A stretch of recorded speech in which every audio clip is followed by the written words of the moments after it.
uma fonte de luz monocromática. Lembra o que significa esse T? Monocromática, de uma cor só. Puntiforme, então pequenininha como um ponto.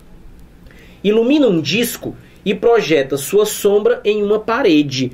Bom, essa aqui a gente já pode visualizar um desenho.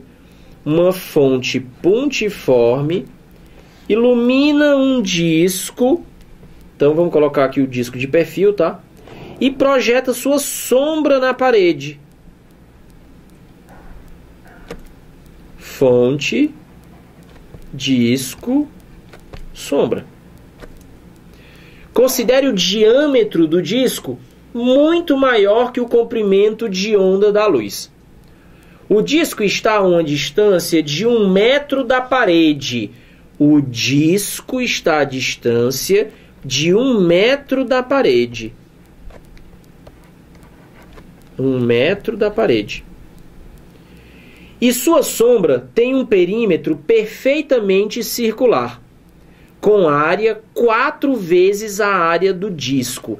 Ele falou perímetro circular e disse a área do disco. Geometria plana, quando a gente fala a área de um círculo, isso é π raio ao quadrado. Então, o que é que significa dizer que a área da sombra é 4 vezes maior que a área do disco? Se a área da sombra é 4 vezes a área do disco, isso significa dizer que o raio da sombra é 2 vezes maior do que o raio do disco. E Delfrone, não deveria ser 4? Não, se liga aqui, ó. A área é proporcional ao quadrado do raio. Então você duplica o raio, quadruplica a área. Então se ele diz a área de um é 4 vezes a área do outro, é o mesmo que está dizendo o raio de um é 2 vezes o raio do outro. Então olha só, também poderia valer para o diâmetro, né? Já que eu desenhei aqui, ó, o diâmetro. O diâmetro da sombra, que seria 2 vezes o diâmetro do disco. Tá aqui, ó, o diâmetro do disco.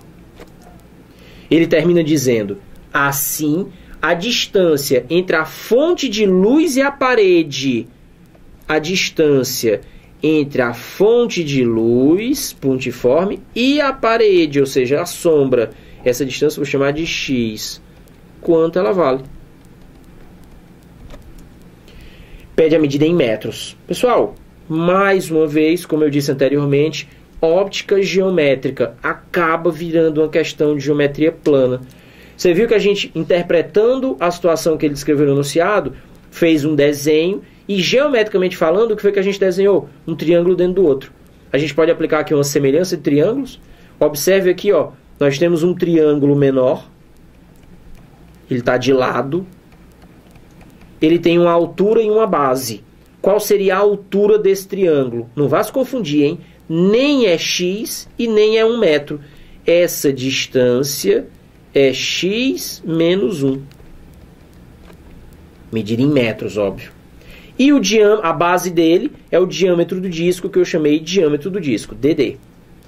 E eu tenho também um triângulo maior, vou indicar aqui pelo contorno, semelhante ao menor, você vê que os dois encaixam perfeitamente, cuja altura é x e cujo diâmetro é o diâmetro da sombra.